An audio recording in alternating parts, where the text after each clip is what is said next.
রাজনৈতিক দল, কোনো একটা বিশেষ রাজনৈতিক দল না চাইলে আমি একটা কাজ করব না। তাহলে আপনারা যে সরকার, এটাই আমরা মাঝে মাঝে বুঝি না। আমাদের কাছে মাঝে মাঝে অদ্ভুত লাগে, আমরা সমর্থন করি এই সরকারকে, মানে বৃহত্তর স্বার্থে, কিন্তু অদ্ভুত লাগে যে কে চালায় সরকার, এটা আমরা বুঝতে পারি না। বারবার বলা হয় রাজনৈতিক দল না চাইলে আমরা এটা করব না, অমুক রাজনৈতিক দল না চাইলে আমরা এটা করব না, সবার মতামতের ভিত্তিতে আমরা করব। কিন্তু আমরা দেখতে পাচ্ছি বিভিন্ন রাজনৈতিক দলের পক্ষ থেকে স্থানীয় সরকার নির্বাচনের দাবি তোলা হচ্ছে। আমরাও এই দাবি তুলেছি। আমরা বলেছি যে, যেটা হাদিও একটু আগে বলে গেছেন, যে হয় আপনি এই সার্চ কমিটি করেন, সার্চ কমিটি করার মধ্য দিয়ে যারা বিগত সময়ে যাদের ফ্যাসিবাদের বিরুদ্ধে স্পষ্ট অবস্থান আছে তাদেরকে আবার পুনর্বহাল করেন, অথবা আপনি স্থানীয় সরকার নির্বাচন দেন। এই দাবি বিভিন্ন দলের তরফ থেকে করা হয়েছে, কোন দল করে নাই? এখন রাজনৈতিক দল রাজি না হলে করবো না, এর কথা যদি অর্থ যদি এইটা হয় যে একটা কোনো রাজনৈতিক দল, কোনো একটা বিশেষ রাজনৈতিক দল না চাইলে আমি একটা কাজ করব না, তাহলে আপনারা যে সরকার, এটাই আমরা মাঝে মাঝে বুঝি না। সুতরাং আমরা এই সরকারের যারা সংশ্লিষ্ট মন্ত্রণালয় এবং প্রধান উপদেষ্টা, মাননীয় প্রধান উপদেষ্টা, তার প্রতি আমাদের আহ্বান থাকবে এবং আমরা হুঁশিয়ারি জানাতে চাই আপনাদেরকে যে এই যে এতগুলো মানুষ স্থানীয় সরকার পর্যায় থেকে যারা মানুষের ভোটে মানুষের সমর্থন উঠে এসেছেন, তাদেরকে আপনারা এইভাবে মানে একটা ঝুলন্ত অবস্থায় রাখতে পারেন না। এবং আরেকটা কথা হচ্ছে, আপনারা জানেন আমি স্থানীয় পর্যায়ে যাচ্ছি, এখানে যারা এখানে আমাদের কেন্দ্রীয় নেতৃবৃন্দ আছেন বিভিন্ন দলের, তারাও যাচ্ছেন। বাস্তবতাটা আমরা জানি কি একটা অদ্ভুত সেটআপ তৈরি হয়ে আছে।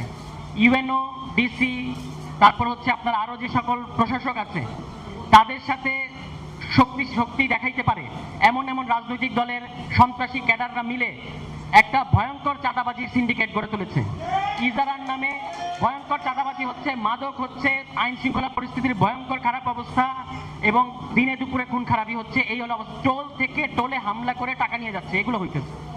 এখন স্থানীয় পর্যায়ে যদি জনপ্রতিনিধি থাকতো তাহলে তো এই কাজ আপনি করতে পারতেন না, কারণ একটা স্থানীয় জনপ্রতিনিধির একটা শক্ত জনভিত্তি থাকে, তিনি চাইলেই আপনি সেখানে যে কোনো কিছু করতে পারবেন না। এখন আপনি জনপ্রতিনিধিদেরকে সরিয়ে দিয়েছেন, দিয়ে পুরো স্থানীয় মাঠটা আসলে সন্ত্রাসীদের হাতে তুলে দিয়েছেন।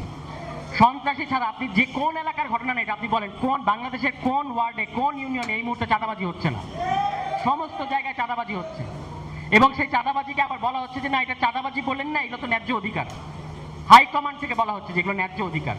এই হচ্ছে পরিস্থিতি। তো আমরা এই কারণে স্পষ্টভাবে আবারও বলতে চাই, এবং আপনাদের হতাশ হওয়ার কোনো কারণ নাই, যারা স্থানীয় সরকার নির্বাচনে বিরোধিতা করছে তারা আসলে শহীদ প্রেসিডেন্ট জিয়াউর রহমানের রাস্তায় নাই। শহীদ প্রেসিডেন্ট জিয়াউর রহমান ক্ষমতায় এসে যা যা করেছিলেন, আজকের বাংলাদেশে আমরা তাই করতে চাচ্ছি এবং করতে দেওয়া হচ্ছে না। এইটা যারা করতে দিচ্ছে না, তারা অবশ্য যে দলই হোক, তারা শহীদ প্রেসিডেন্ট জিয়াউর রহমানের রাস্তায় নাই। স্থানীয় সরকার নির্বাচন দরকার কিনা, সাহস থাকলে গণভোট করেন, বাংলাদেশের জনগণ কি বলে আমরা দেখি। বিচার দরকার কিনা, আওয়ামী লীগ নিষিদ্ধ করা দরকার কিনা, এই প্রশ্নে গণভোট করেন। এরকম অনেকগুলো প্রশ্ন আছে যেগুলোতে গণভোট করার কথা বললে, আমরা যখন বলছি স্থানীয় সরকার নির্বাচন দেন, বলে আমরা নাকি নির্বাচন বানচাল। আরে ভাই, আমরা তো নির্বাচনের কথাই বলতেছি। স্থানীয় সরকার নির্বাচনও তো নির্বাচন, ওই বিশ্ববিদ্যালয়ে মানে সংসদ নির্বাচন, ছাত্র সংসদ নির্বাচন, এটাও তো একটা নির্বাচন। এই নির্বাচনগুলোর কথা বললে বলা হয় আমরা নাকি নির্বাচন, আমরা যখন গণভোটের কথা বলি বলে যে নির্বাচন বানচাল করতে চাচ্ছে। স্থানীয় সরকার নির্বাচনের কথা বললে নির্বাচন বানচাল করতে চাচ্ছে।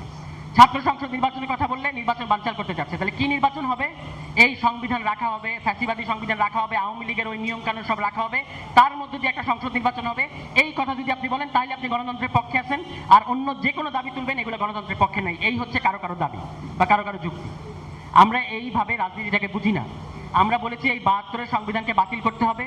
তার আগে অবিলম্বে স্থানীয় সরকার পর্যায়ে, যে প্রশাসন পর্যায়ে যে একটা শূন্যতা তৈরি হয়েছে এবং মানুষের যে একটা আস্থাহীনতা তৈরি হচ্ছে, কার কাছে মানুষ যাবে, কোন সমস্যা নিয়ে কার কাছে যাবে। একটা জন্ম নিবন্ধনের সার্টিফিকেটের জন্য ওই নরসিংদীর পলাশ থেকে আমাকে কল দিচ্ছে এখন, কিংবা আরেকটা ছোট্ট একটা জিনিসের জন্য আমাকে কল দিচ্ছে। আমি বললাম যে আপনি ইউএনের কাছে যান না কেন? বলছে আমি তো জানি না উনাকে কোথায় পাওয়া যাবে। তো একটা যদি কাউন্সিলর থাকতেন এই সমস্যায় তো পড়তে হতো না। এই কারণে মানে স্থানীয় সরকার নির্বাচনটা এখন হয় আপনি সার্চ কমিটি করেন, সার্চ কমিটি করে যারা যারা ফ্যাসিবাদের সাথে সংশ্লিষ্টতা নাই, ফেয়ার ভোটের মধ্যে দিয়ে জিতে এসেছেন, তাদেরকে আপনি মানে আবার কাউন্সিলর পদে বসান, অথবা স্থানীয় সরকার নির্বাচন দেন। কিছু তো একটা করতে হবে।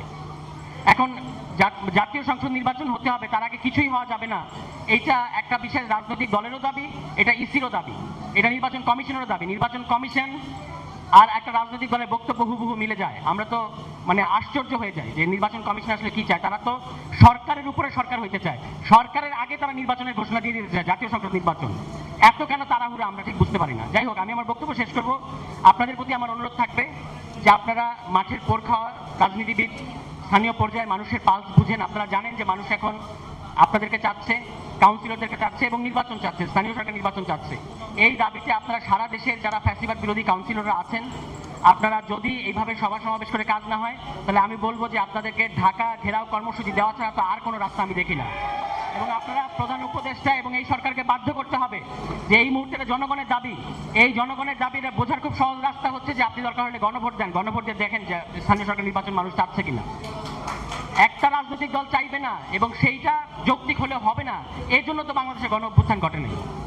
আমি বিশ্বাস করি যে আপনারা হতাশ না হয়ে আপনাদের যে একটা ফাইটিং ক্যারেক্টার আছে, এটা আপনারা আপনাদের অধিকার আদায় করে নেবেন এবং আগামী জাতীয় সংসদ নির্বাচনের আগে স্থানীয় সরকার নির্বাচন হতে হবে, রাষ্ট্র সংস্কার হতে হবে, সংবিধান সংস্কার হতে হবে। এই কথাগুলো আমরা বলেছি, এই কথাগুলোতে আমরা অটল থাকবো। সেটা গায়ের জোরে কেউ যদি এগুলোকে সমস্ত কিছুকে বানচাল করে দিতে চায়, এটা বাংলাদেশের জনগণ মেনে নেবে না। এরকম মনে করার কোনো কারণ নাই। এখন জনগণ চুপচাপ আছে বলে সকল অন্যায় অত্যাচার তারা মেনে নিচ্ছে, মানুষ সবই দেখতেছে। কোন রাজনৈতিক দল স্থানীয় পর্যায়ে কি কি করছেন, আপনি শীতাতপ নিয়ন্ত্রিত রুমে মানে আপনার দলের নেতা কর্মীদের নিয়ে সুশীল বক্তব্য দিবেন, আর আপনার স্থানীয় পর্যায়ে চাঁদাবাজি লুটপাট করে সমস্ত কিছুকে একেবারে ছ্যাবড়া বানায় ফেলবে আপনার দলের লোকজন। এটা তো বাংলাদেশের জনগণ যে চোখ এড়িয়ে যাবে, এটা মনে করার কোনো কারণ নেই।